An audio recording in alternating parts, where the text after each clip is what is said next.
Halo tukang kayu, assalamualaikum warahmatullahi wabarakatuh.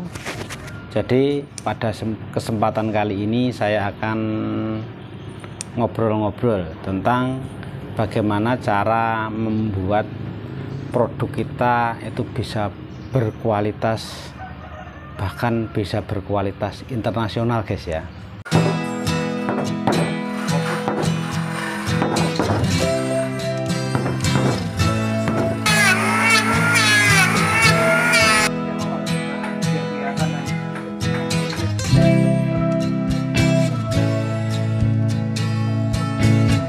Ini tadi saya habis kerja, ini kita istirahat sambil berbicara, sambil mengedukasi. Niat saya biar teman-teman tukang kayu ataupun yang bukan tukang kayu dan ingin berniat menjadi seorang woodworking itu bisa profesional guys. Bagi teman-teman yang baru mampir di channel ini, saya ucapkan selamat datang dan silahkan dukung channel ini biar lebih berkembang dengan cara subscribe yang ada di bawah ya guys ya. Tekan like jika Anda suka dan silahkan tinggalkan komentar jika ada teman-teman ingin bertanya-tanya. Mohon maaf, mungkin ada teman-teman yang komentarnya belum sempat kami jawab, mungkin akan saya jawab di video-video kita guys ya. Jadi jangan khawatir, pertanyaan teman-teman pasti terjawab, mungkin lewat video atau lewat saya jawab langsung guys.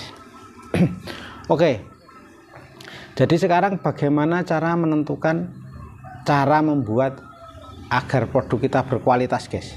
Yang pertama itu kita tentunya dalam pemilihan bahan furnitur itu harus kita pilih yang tentunya bagus dan jangan jelek-jelek amat guys, karena kualitas bahan baku itu akan sangat menentukan dalam bagus tidaknya furnitur guys. Misalkan ini guys ya, sebuah pintu sederhana ini saja, kalau kita mengerjakannya dengan asal-asalan jadi seperti ini pintu, tapi tidak akan berkualitas dan juga tidak baik.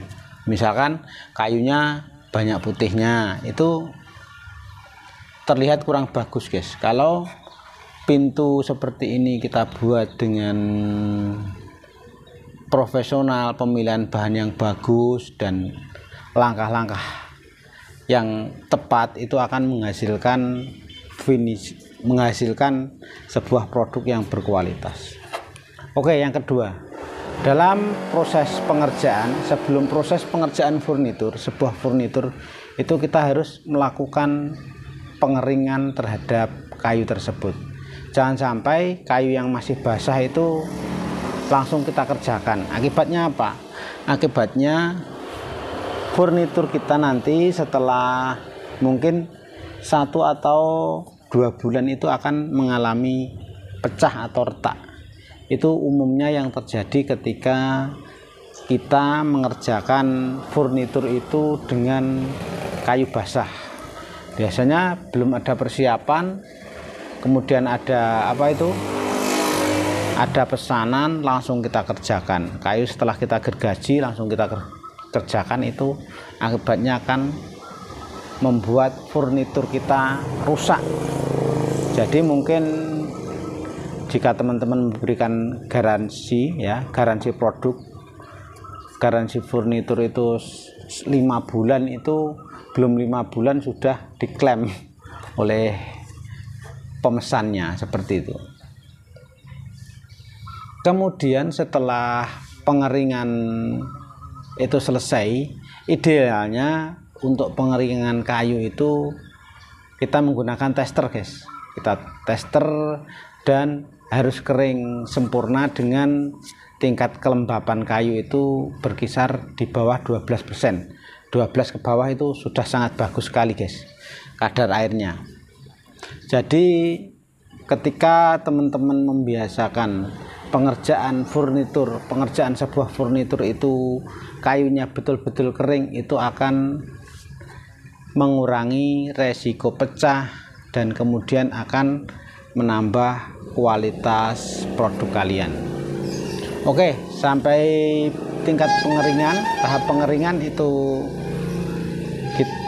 teman-teman sudah bisa. Kemudian dalam proses produksi itu kita juga membutuhkan skill. Jika teman-teman ingin serius belajar di pertukangan, silahkan lihat video-video saya yang mengedukasi kalian tentang pertukangan, cara sambung sembarang.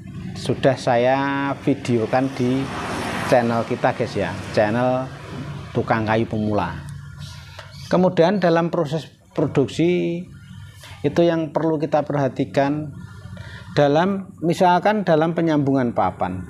Dalam penyambungan papan itu usahakan teman-teman lihat dulu mana kayu yang cacat dan mana kayu yang baik kita gunakan, itu harus kita pilih sehingga kita tidak terlanjur membuat kayu yang cacat kemudian setelah jadi, atau mungkin kita memaksakan kayu yang sedikit cacat kita masukkan ke furnitur, tapi ternyata setelah furnitur jadi itu kita dipandang itu tidak sedap, tidak bagus. Itu yang membuat furnitur kita tidak berkualitas. Jadi dalam pemilihan bahan, dalam proses pengerjaan pun kita harus teliti guys ya. Oke, tahap pengerjaan itu saya kira teman-teman bisa melihatnya video-video kami. Kemudian setelah ini ya, misalkan furnitur atau pintu ini sudah selesai diproses, itu maka langkah terakhir adalah proses pengamplasan.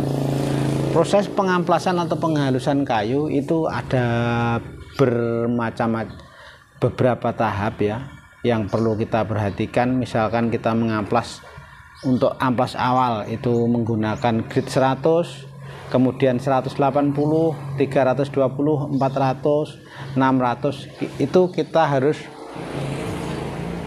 melalui tahap-tahap. Jangan hanya kita amplas dengan 2 amplas saja, 2 grit amplas saja, itu akan mengurangi keindahan ataupun mengurangi kualitas produksi furnitur kita guys. Oke, pengamplasan sudah selesai, kita finishing. Dalam finishing ini yang terakhir, dalam finishing itu harus kita benar-benar perhatikan, jangan asal memilih memilih bahan finishing yang asal-asalan, yang mengakibatkan bahan yang bagus-bagus ya. Teman-teman buat furnitur bahan yang bagus, dengan satu tahap terakhir itu teman-teman memilih bahan yang kurang bagus, bahan finishing yang kurang bagus, itu akan mengakibatkan juga penurunan kualitas daripada furnitur kalian guys. Oke, ini yang terakhir. Yang terakhir itu penyimpanan guys. Penyimpanan sebelum barang itu disetor atau ke konsumen ya, atau penyimpanan sebelum barang itu laku terjual, itu harus kita perhatikan, benar-benar perhatikan. Kita tempatkan yang aman, terhindar dari debu ya, banyak debu. Misalkan tempat kerja sama tempat menaruh barang produksi kita yang sudah jadi itu bersandingan, itu juga kurang bagus.